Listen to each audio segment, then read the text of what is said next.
Sinopsis bagi halaman 43 pada hari ini bermula dengan ayat 257. Allah adalah zat yang memberi petunjuk kepada keimanan, yang akan melindungi kepada orang-orang yang beriman. Itulah isi kandungan ringkasan pada ayat 257. 258 kita akan melihat kepada kisah seorang penguasa, ya, seorang yang berkuasa, tidak dinyatakan di dalam al-Quran, tidak layak pun namanya disebut, tetapi siapakah beliau? Raja Namrud, dan kandungan kisah yang menunjukkan kewujudan Allah Subhanahu Wa Taala, ya. Dan pada ayat 259 kita akan melihat pada kisah seorang individu yang diletakkan namanya Uzair, bagaimana keldainya yang mati kembali hidup, dan ini menunjukkan tentang satu perkara yang besar tentang hari kebangkitan.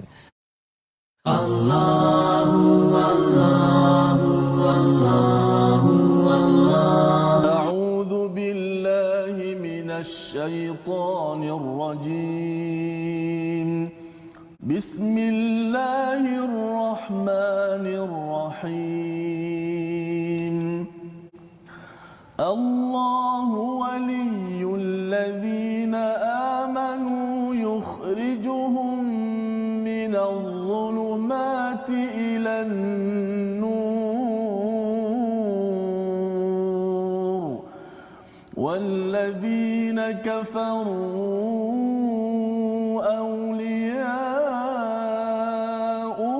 الطاغوت يخرجونهم من النور إلى الظلمات أولئك أصحاب النار هم فيها خالدون ألم تر إلى الذي حاج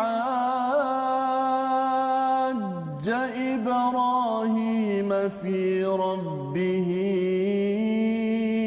أن آتاه الله الملك إذ قال إبراهيم ربي الذي يحيي ويميت قال أنا أحيي وأميت قال إبراهيم فإن الله يأتي بالشمس من المشرق فأت بها من المغرب فبهت الذي كفر والله لا يهدي القوم الظالمين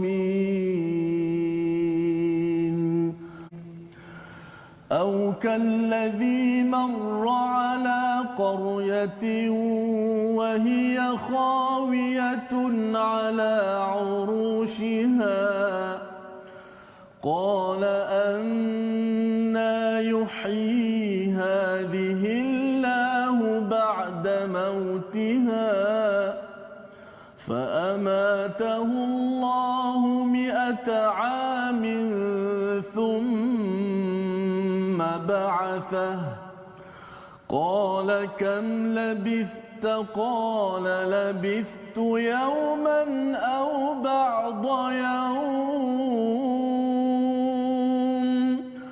قال بل لبثت 100 عام فانظر إلى طعامك وشرابك لم يتسنه وانظر إلى حمارك ولنجعلك آية للناس وانظر إلى العظام كيف ننشزها ثم نكسوها لحما فلما تبين له قال أعلم أن الله على كل شيء قدير صدق الله العظيم.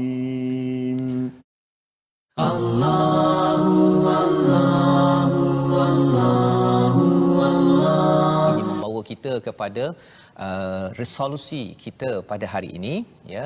Mari sama-sama kita perhatikan. Iaitu yang pertama, jadikan Allah sebagai perisai pelindung agar bebas daripada tipu daya syaitan, dan kita yakin bahawa kita ada pelbagai kegelapan dalam hidup, kita kena iktiraf, tapi selalu mohon pada Allah. Buntu, kabur, terus minta daripada Allah, jangan minta daripada taghut. Yang pertama.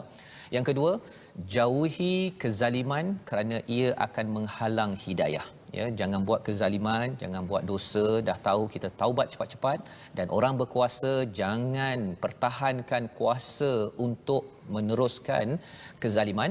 Kerana apa? Kerana itu menghalang hidayah, dia akan merosakkan negeri dan negara ini. Dan yang ketiganya, banyakkan berfikir.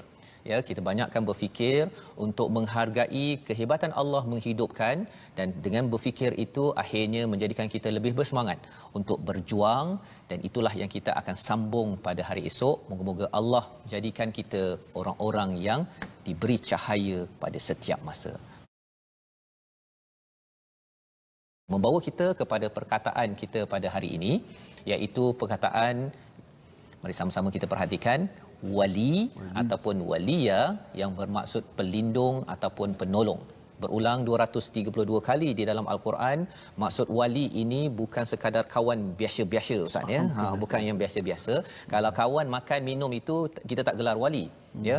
Ini kawan yang betul-betul bila kita ada masalah kita mengadu, yang rapat, ya. betul, Ustaz. Yang rapat. Ketika senang, ketika susah. Ya, jadi wali yang paling pasti adalah Allah. Ketika senang, Allah akan bantu kita. Ketika susah, kita pun akan dibantu Allah. Syaratnya apa? Senang susah, kita mesti jadikan perkataan Allah Al-Quran ini sebagai BFF, sebagai best friend forever. Allahu Allahu Allahu Allah. Baik, kita nak beralih seketika untuk segmen tajwid, yang mana pada hari ini kita akan membicarakan tentang satu lagi makhraj khas, iaitu disebut sebagai al-jawf. Apa al-jawf ni? Al-jawf bermaksud ruang udara antara tekak hingga ke mulut, antara tekak hingga ke mulut. Okey, al-jawf ni satu makhraj, satu tempat keluar yang mana suaranya ini yashmalu, dia meliputi daripada kerongkong kita ni, keluar daripada kerongkong kita sampai ke rongga mulut, rongga kerongkong sampai ke rongga mulut. Ruang itu disebut sebagai al-jawf. Apa huruf yang berada di al-jawf ni, disebut sebagai rongga ini, itu insya-Allah kita akan terangkan satu persatu selepas daripada episod yang akan datang ini. So hari ini makhrajnya al-jawf disebut sebagai rongga, di mana ruangnya itu ialah antara suara yang keluar di antara rongga tekak hingga kepada rongga mulut, daripada rongga tekak hingga ke rongga mulut. InsyaAllah kita akan terangkan apakah huruf-huruf yang berada di makhraj al-jawf ini, insyaAllah. Terima kasih.